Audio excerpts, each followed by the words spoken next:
Righto then. Well, recently I got my PineBook Pro, and I've got to say I really like it. It's great for basic tasks, and I've been using it quite a lot. But I want to know, with it being called the PineBook Pro, how many pro tasks can you actually do with the thing? Well, looking at the hardware, probably not a lot, but I wanted to put that to the test. One of the main pro things I do is edit video. So what we're going to do in today's video is try and edit some video on the PineBook Pro right now on the Linux Lounge.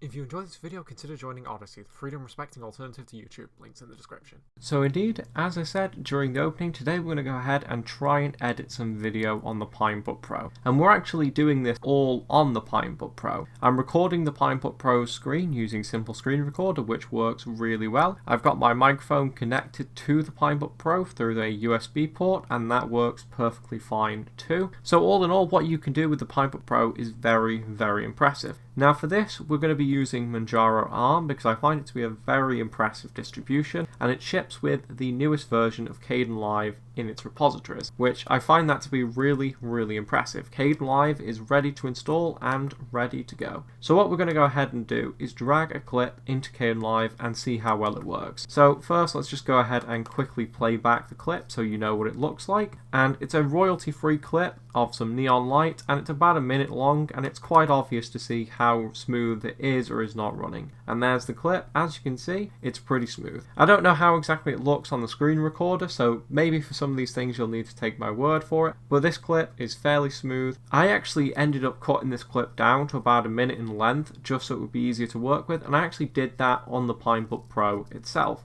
And I used Handbrake to go ahead and convert the video down from 4K to a more manageable resolution, and then I went ahead and cut it down using Kdenlive, and this is the finished result. So let's go ahead and see how Kdenlive handles it. So let's go ahead and drag and drop this into Kdenlive, and what it's going to go ahead and do is generate a proxy clip. Now it's already done that because I generated it earlier, but for those who don't know, proxy clips are a feature in Kdenlive whereby you can make easier to edit versions of your video file that are just generally easier on the hardware. Now, since the PineBook Pro has quite limited hardware power, certainly proxy clips are very useful. Now, this is actually a full 1080p video, and the reason why I'm doing that is because 1080p is the resolution that all my videos are at, but it also seems to be the standard at the moment. Now, presumably you could use 720p, and presumably if you did use 720p, it would be even better than what I'm going to show you. But for the purposes of this video, we're going to use 1080p footage. So let's go ahead and drag and drop that onto the timeline and then see how well this all works. So if we go ahead and hit play, you can see it's a little bit slow, but it's certainly usable. It's more or less playing back at full speed. Not quite, but close enough. But there is actually something we can do about that. So another feature of Kdenlive is it will let you turn down the resolution of the preview. So let's go ahead and turn it down to 270p. Now, this is actually enough for making basic cuts, stringing together video and all that sort of thing. So if that's all you're doing and you're not doing anything really sensitive, this is actually probably going to be fine, even though it is fairly low quality. So if we go ahead and play back that, and as you may be able to see, it is actually perfectly smooth. You could easily edit like this. But let's go ahead and see if we can turn the preview all the way up to 720p and see what that's like. Now that looks more or less like the original video, and as I say, if you were using 720p anyway, this might be totally fine, but let's go ahead and see how this plays. And as you might be able to see, it's not entirely smooth, but it's definitely very close, which given how low power and low cost the PineBook Pro is, I find it really impressive that you can get a laptop like that that's capable of editing. Now, with that said, let's go ahead and put some cuts into this video and maybe apply an effect or two, and then we can go ahead and see how it plays back then and how it will render. So if we just make a cut here and here and put a little bit of space between these two clips, so there we go, let's add a little bit of space there. And if we go ahead and play it back again, you will see our space that's been added. So of course you can add clips together and all that sort of thing, and there's our space, and there's the next part of the clip, and there's our space again. So let's go ahead and add an effect to that clip in the middle there. Now, this is a little bit of an extreme example, but I want to go ahead and add a blur, which generally speaking I find that that's quite a demanding effect. So the PineBook Pro obviously isn't going to handle it very well, but I just want to show quite an extreme use case. I feel like most people who are going to be using the PineBook Pro for editing are probably going to be doing really basic tasks that it'll be able to handle just fine. So let's go ahead and turn the blur up a little bit and see how it handles everything. So if we go ahead and play it now, you can see it's quite slow, but it's not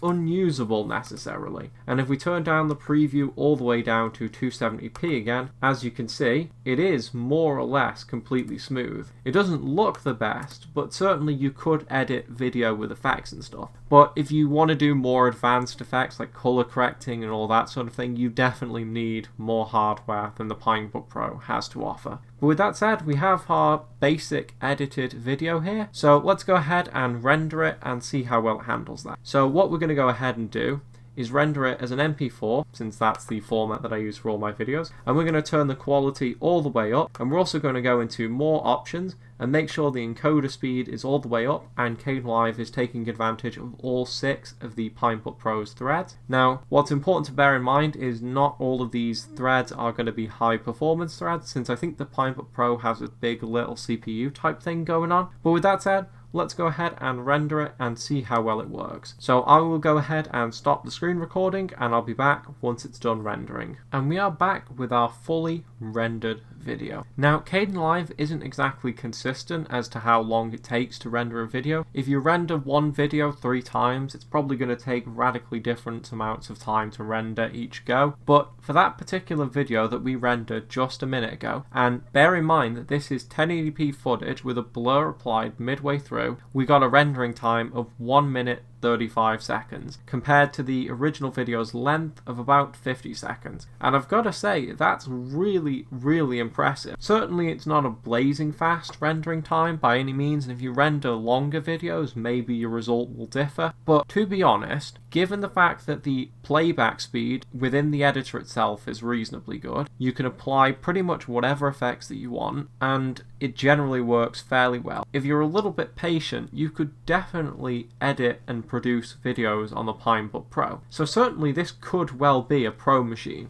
and to be honest, I could probably do most of the tasks I do for this YouTube channel on the PineBook Pro. So I'm genuinely really impressed by this, and I do think that in some ways the PineBook Pro could actually be considered a prosumer machine, depending on what your needs are. So with that said, let's go ahead and take a look at that video that we went and rendered, and let's see how well it works. As you can see, it's working fine, and it actually looks great. So if we go ahead and skip it ahead a little bit, you can actually see that our blur effect has applied just fine. We have the cuts where we put them, and just generally that's a fine finished product. So yeah, I've got to say I'm really impressed with the PineBook Pro, and I definitely think that in a pinch you could definitely edit videos on it. And to be honest, at some point in the future, I may actually look into getting the desktop single board computer that Pine64 offers that's very similar to the PineBook Pro for a little bit of editing and goofing around and that sort of thing. But with that said, that's it for today's video. I hope you enjoyed this little experiment, and I will see you in the next one. Thanks for watching.